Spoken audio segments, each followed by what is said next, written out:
continuum. We know in our own lives there's times when iman is higher and times when it's lower. We know when it's higher because our state with Allah is stronger. We're more aware of the hudud. We're more aware of wrong. If we do something wrong, it has more import.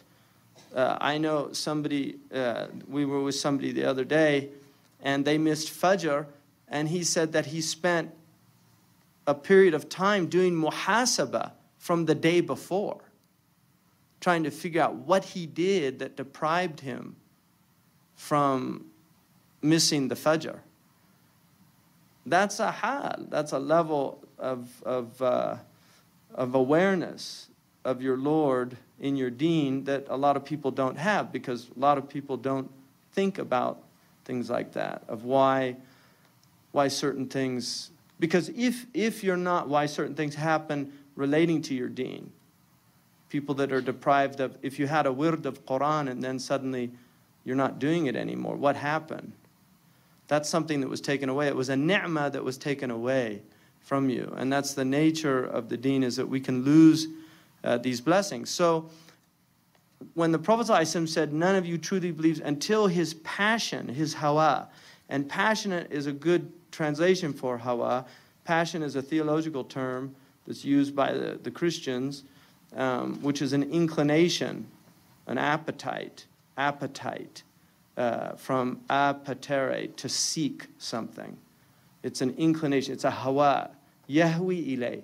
Allah describes the af'ida, the hearts, as tahwi ilay, that they incline towards Mecca. The hearts of some of the people, minan nas, that some of the people, afidata minan nas, tahwi ilayha, that some of the hearts of the people incline. So there's a hawa is an incline. Wan najmi idha hawa, the star when it descended, right, moving down towards the horizon. So passion is a movement. It's a haraka fi nafs. It's a movement in the self to something. Now, passion, when the Prophet ﷺ said, you don't believe until your passion is in accordance with my religion, that is hawa yuwafiqu shara'. Now, some of our natural passions, because passions fall into different categories. One of the categories is natural passions. Natural passions are those passions that we have just as our fitra nature.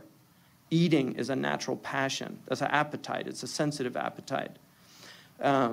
Sexual desire is a natural appetite. Now, these desires, if they're constrained by the intellect, are in accordance with the Sharia. But then when they go outside of the constraints of reason, of the intellect, then they become something else. So for instance, Allah says, Kulu washarabu wa la tusrifu. Inna Allah la yuhibbul musrifin. Eat and drink, but not to excess.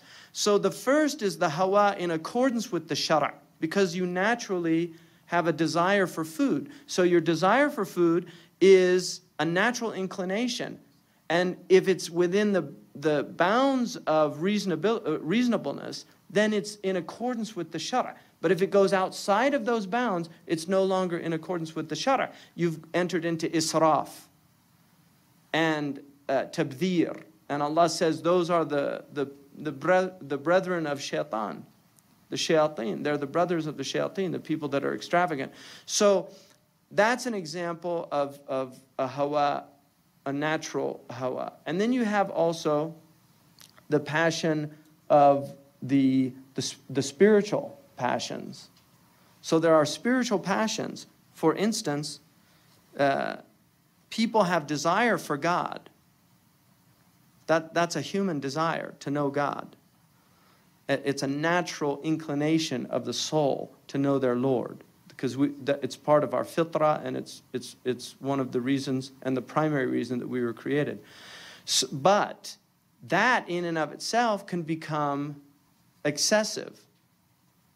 So when it leaves the boundaries of the Sharia, when your search for God leaves the boundaries of Sharia, and you become excessive in something, for instance, total rejection of other people that aren't in pursuit of what you know to be true, things like that, Also, a type of extremism. إِيَّاكُمْ وَالْغُلُوَّ فِي الدِّينِ. Beware of extremism in the religion. Ghulu is from ghalaya, to boil over.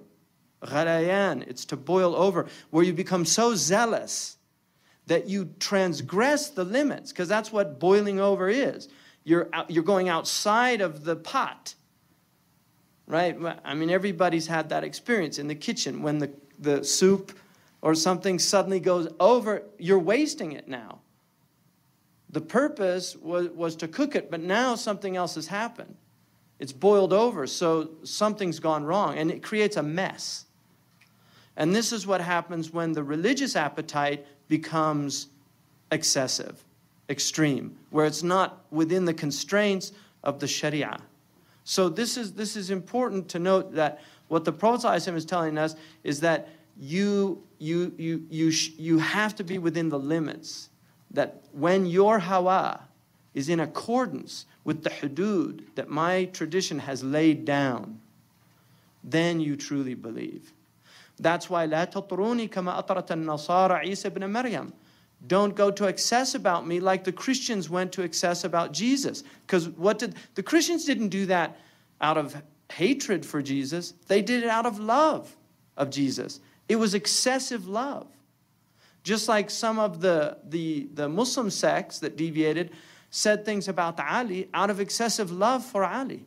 There's even a group that said he was God, an incarnate of God, which is one of the miracles of Islam.